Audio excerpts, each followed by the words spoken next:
La parole à Madame Simonet pour 2 minutes.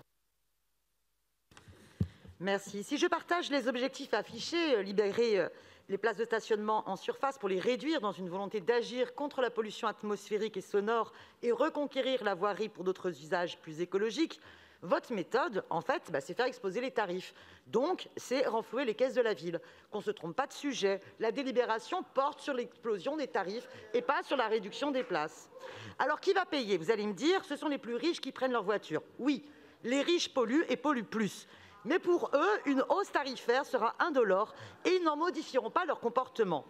Mais parmi celles et ceux qui peuvent se retrouver parfois contraints de prendre leur voiture pour venir travailler à Paris, on retrouve celles et ceux qui n'ont pas les moyens d'y vivre, subissent des horaires décalés, tard le soir, tôt le matin, et symboliquement, c'est l'équivalent de l'instauration d'un péage urbain discriminant les non-parisiens dans leur entrée dans Paris.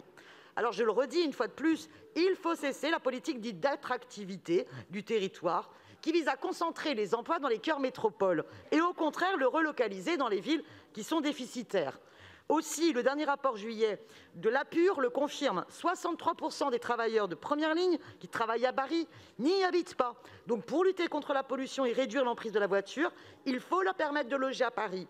La distance médiane parcourue par les premières lignes est 2 fois plus grande que les autres actifs.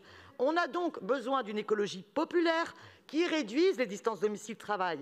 Alors moi, je ne suis pas choquée sur le fait que les 2 roues moteurs soient dorénavant contraints de payer le stationnement. Mais il faut aussi augmenter les places en sous-sol pour les 2 roues motrices.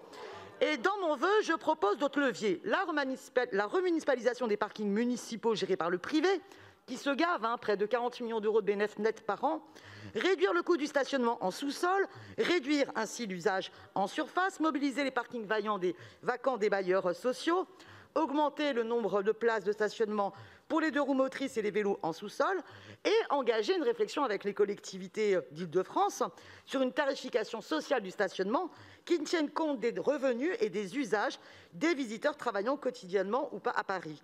Voilà, mais en l'état, je voterai contre la délibération. Merci beaucoup.